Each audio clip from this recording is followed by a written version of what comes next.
A very warm welcome to all of you who have managed to join us through YouTube for the Jon Stallworthy Poetry Prize award event. Some of you may not have known Jon Stallworthy. He was a very dear friend and colleague of ours at Wolfson College. He was an eminent professor of English literature and author of many books. He was also a wonderful poet. And in particular, he was a great mentor of writers. And specifically, he supported many young poets as they set out in their careers as professional poets and writers. After his sadly early death in 2014, the then president of Wolfson College, Dame Hermione Lee, came up with a proposal to honour his memory as a poet and as a much valued fellow of the college by setting up this prize. So the 2021 award is the sixth time that we have awarded the Jon Stallworthy Poetry Prize. It gives an opportunity for current postgraduate students of the University of Oxford to submit their works in an annual competition. With the kind approval of the family of Jon Stallworthy's very close friend, Seamus Heaney, a fund in the English faculty which was associated with Heaney was combined with new funding obtained from Old Possum's Practical Trust and from the Derek Hill Foundation through the good offices of Lord Grey Gowrie. This launched the prize, and we're very excited to be able to report that we've had some very generous donations from a wide range of friends of the college or of the English faculty or personal friends of Jon Stallworthy. And by now we believe that the prize has been endowed in perpetuity, so it will stand alongside the Newdigate Prize as the preeminent prize for postgraduate poets in Oxford. The theme chosen for the first 2016 Jon Stallworthy Poetry Prize was borrowed from the title of one of Seamus Heaney's collections, Seeing Things. After that, in 2017, the theme was Leaves. In 2018, Stealing. In 2019, Vestiges. In 2020, Plastic. And for this year, 2021, the theme that was set for the poets to attempt to write a poem was Scrolls. I have to say, there's all of us who knew Jon well, would appreciate that he would have loved that as a topic. This was a man who never wrote an email in his life up to 2014 and wielded a fountain pen on creamy white paper with great enthusiasm. And so I think the concept of scrolls would be very dear to his own heart. Since its inception, we've been delighted that the poet and professor of the English faculty, Bernard O'Donoghue, has been one of the judges, and that he has been joined, first of all, by Simon Armitage and now by Alice Oswald in their capacity as Professor of Poetry at Oxford. It's a tremendous honour, and we're very thrilled that that's been possible and that they've agreed to take this on. We should add that the award ceremonies always take place on the 18th of January each year, which would have been Jon's birthday. And we remember him fondly on this night, and very sad that he's not here to read your poems, which he would have loved. Just some acknowledgements then, specifically for people who have contributed to the creating and the running of the prize. So in the first instance, of course, Professor Dame Hermione Lee, and now her successor as president of Wolfson, Sir Tim Hitchens. We're extremely grateful to Bernard O'Donoghue, to Simon Armitage, to Alice Oswald for their crucial role in this.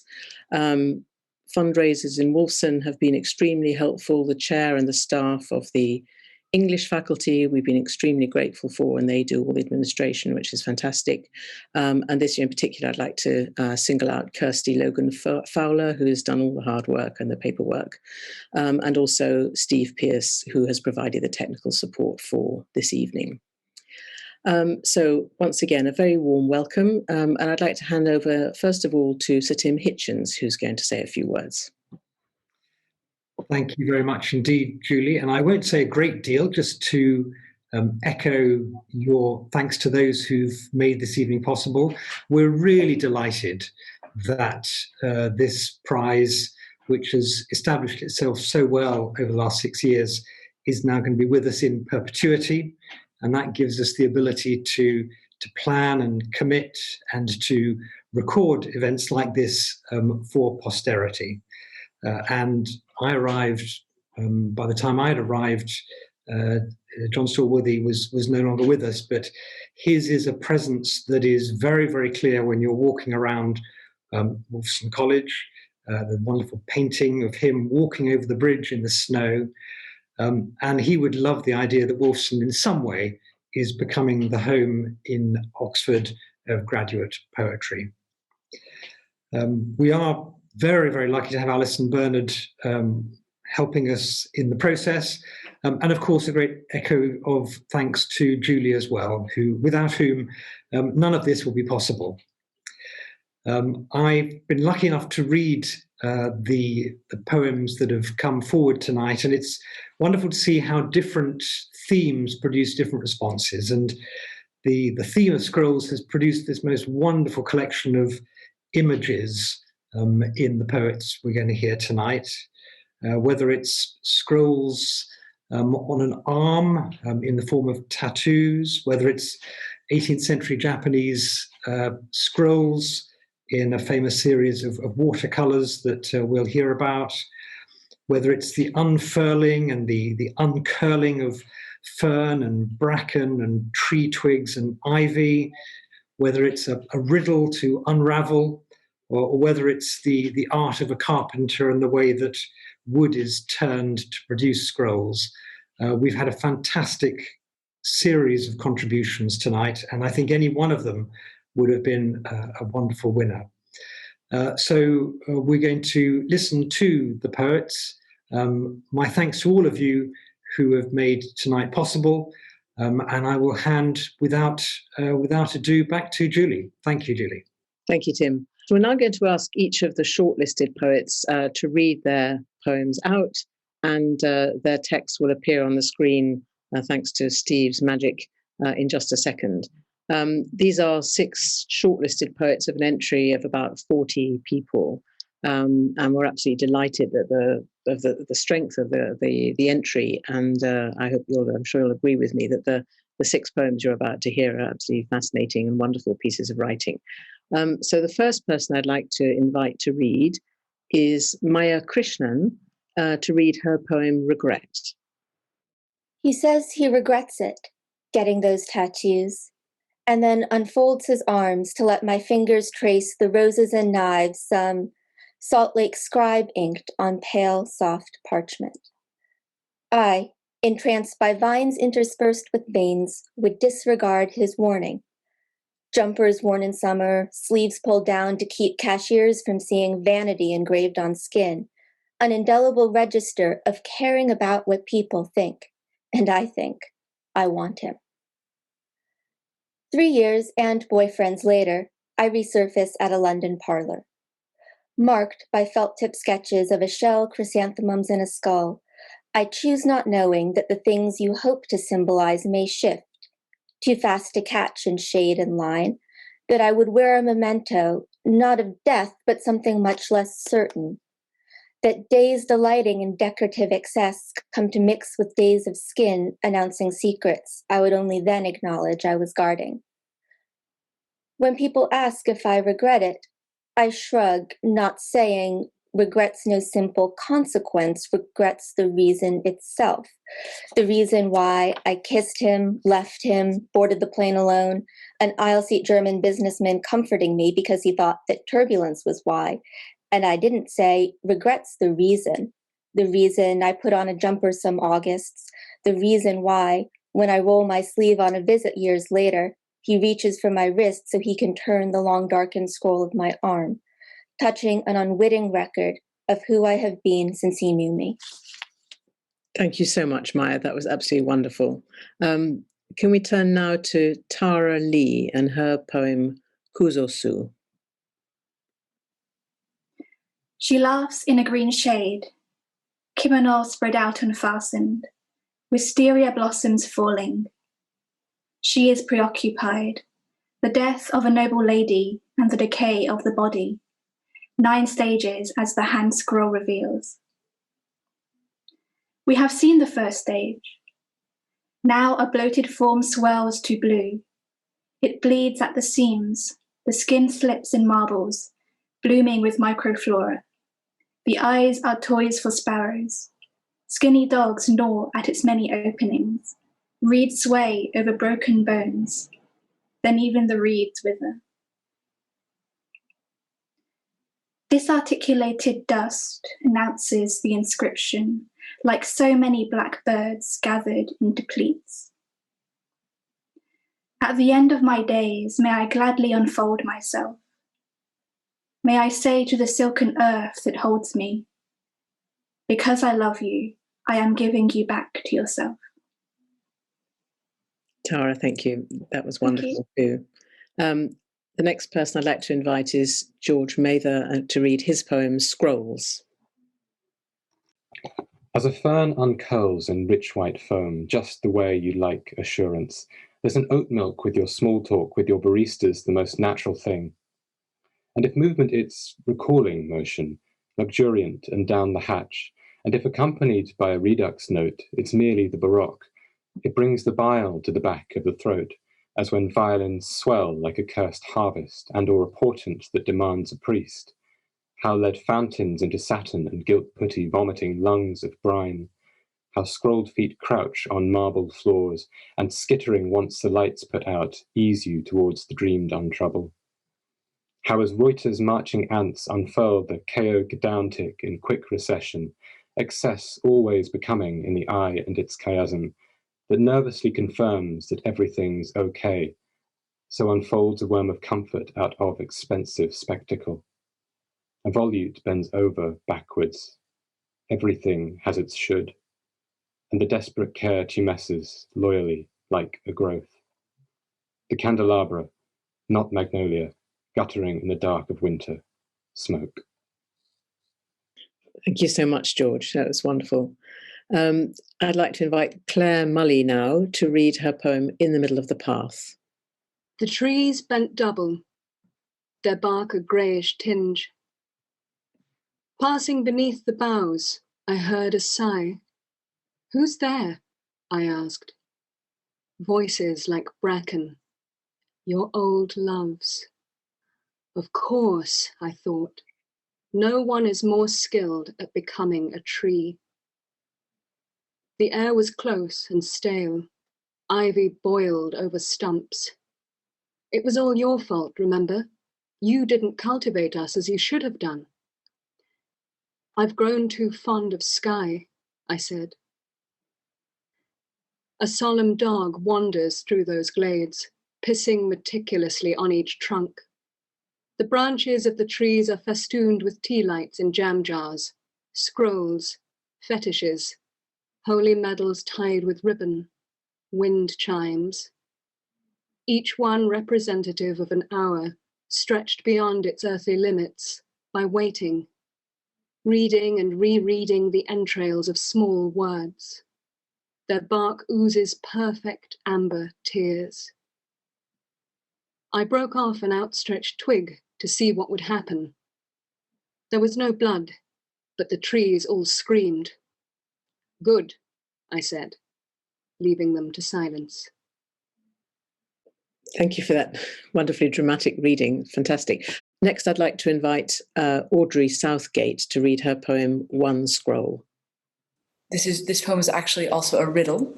So while you listen, you can try and guess what it might be. It's describing a small wonder of the natural world.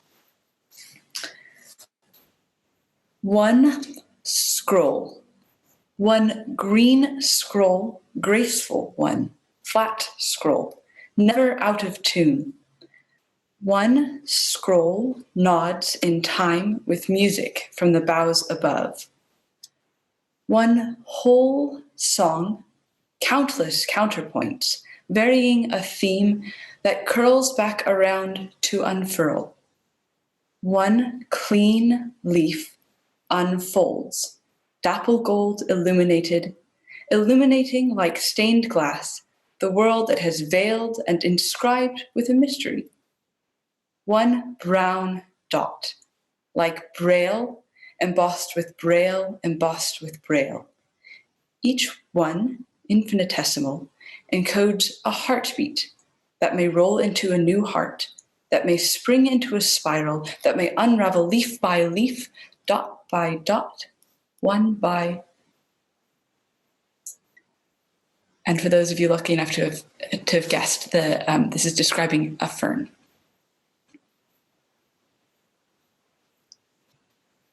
Wonderful, thank you very much. A second fern poem relating to scrolls. Very beautiful. Thank you so much. Our final poet I'm going to invite to read is Andrew Wynne Owen. And I apologise in advance if I'm not going to pronounce the title of his poem correctly, but he will, I'm sure, correct me if I make a mistake. So Andrew Wynne Owen to read Lutery. Lutery. In quiet workshops, I have watched the craft of turning, shaving, sanding. The fingerboard set on the shaft, the ornamental banding of bendy side slats fixed in place with gum, the imperceptible expanding of inner space by scraping of a thumb to leave it light as a man's heart, so some brisk neophyte may raise it up and whirl it round and set the right notes brokenly in order. I have found a flow on that hushed ground where, though the methods rarely hold, I go to learn. As many tales have told, it is not nothing, turning lead to gold. And nothing tests a maker like the scroll, which aims to cap it all. Vitruvian motif so whole, its striving parts recall the turbulent disclosure clouds live by, revolving over where our sprawl of cities sits. What can I do but die, unsatisfied, living below that sky? I let time slide too casually, can scarcely cling to my tongue-tied loose ends of hope. I am no ravelled thing, but lost and staggering. At least, that's what I thought about the last time I listened to music out in the cold woods I wander when in doubt. Thank you, Andrew. Well, that was a wonderful feast for our ears and our eyes from all six poets and for our imaginations as well. So the next stage is that I will hand over to the two judges for this year. First of all, Bernard O'Donoghue and then Alice Oswald. So looking back over the past 6 years of this prize, I've been pondering why it has seemed to me more interesting than most poetry prizes of the kind.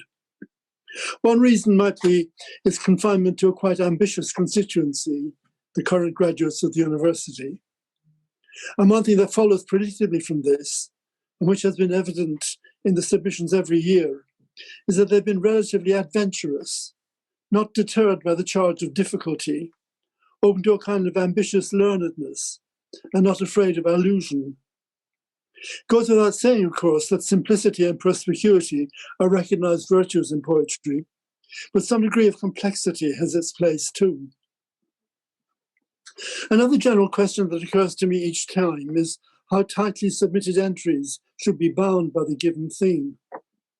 Seamus Heaney imagined the minstrel in Beowulf asking, "Since when are the first and last line of any poem where the poem begins and ends?"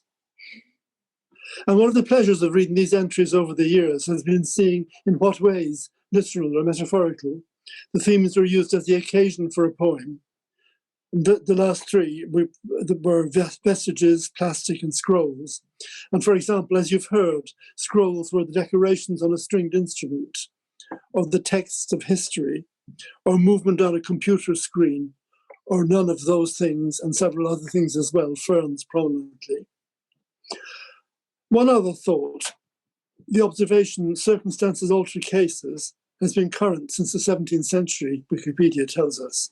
And of course, we wondered how the extraordinary triple crises this year, and trying to avoid the word strange, would affect the entries with the pandemic, Brexit, the strange US election year. How would all that affect the old question of public versus private in poetry on this evidence? The public and private were particularly hard to separate this year, of course, since the virus and its attendant limitations, lockdown, isolation, quarantine, were public measures with personal application. Will the new set of terminology be much in evidence? The border down the Irish Sea, Antifa, QAnon, Black Lives Matter, Flatten the Curve, the F number. Would there be hand washing to go with poetry's traditional hand wringing? On the whole, poetry kept within what Heaney calls its own jurisdiction, if there is such a state. But it was a comfort to see language being consistently used in an imaginative, self-conscious way. Maybe that's the common factor of what is interesting in the Stallworthy entrance, the avoidance of anything that is obvious and cliched. Thank you, Bernard. Is it over to me now? Is that right? Yes, yes. Hello.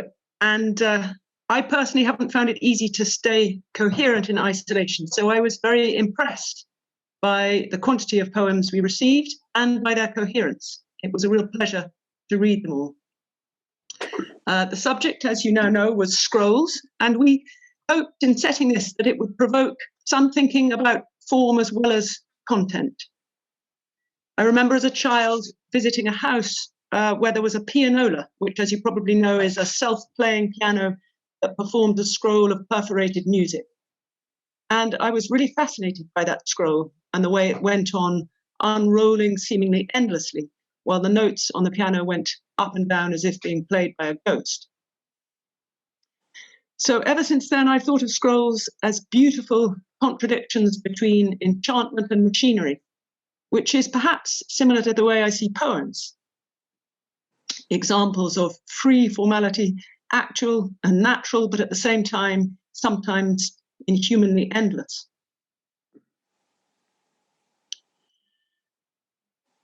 So just to remind you, there were poems among these entries that took on the mechanistic character of self-playing scroll, quite a few that mentioned scrolling through computers or seemed set out to depersonalize the human, like scrolls as a fern uncurls in rich white foam, whose form on the page rather kind of reminded me of that pianola scroll.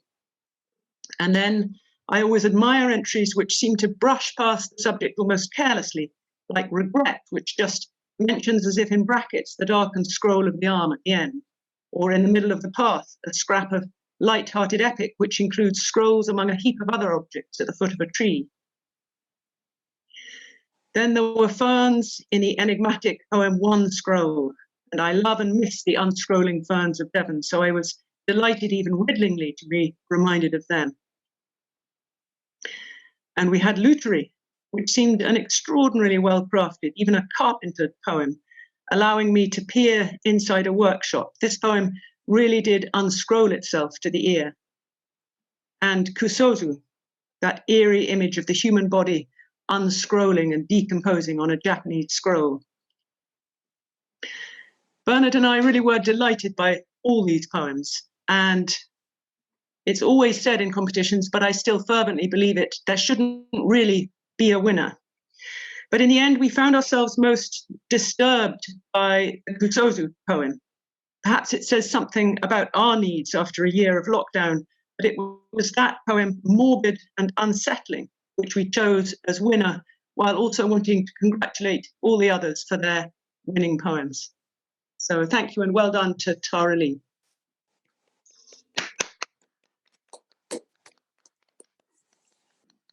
Very many congratulations to Tara and also to the other poets who did so well.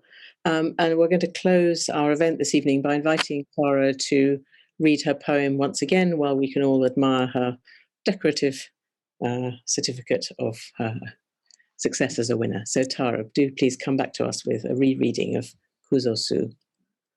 Just want to say thank you so much for the award. It's very much appreciated, and I'm very glad to be able to read the poem one more time for everyone to enjoy. Okay, so Kuzosu. She laughs in a green shade, kimono spread out unfastened, wisteria blossoms falling. She is preoccupied. The death of a noble lady and the decay of the body. 9 stages as the hand scroll reveals. We have seen the first stage. Now a bloated form swells to blue. It bleeds at the seams. The skin slips and marbles, blooming with microflora. The eyes are toys for sparrows. Skinny dogs gnaw at its many openings. Reeds sway over broken bones. Then even the reeds wither. Disarticulated dust announces the inscription, like so many black birds gathered into pleats. At the end of my days, may I gladly unfold myself. May I say to the silken earth that holds me, because I love you, I am giving you back to yourself. Thank you.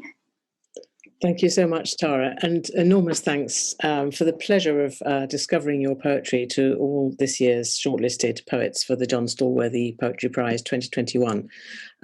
Enormous thanks to all of you who have joined us this evening through the YouTube link. We hope you've enjoyed the event. Fingers crossed, let us hope that this time next year we shall meet properly at Wolfson and be able to meet the poets in person and raise the glass. I'm sorry we only have a mug to raise to you on this occasion, but to celebrate the astonishing talent that you've all displayed. So thank you all again, and see you next year. Goodbye.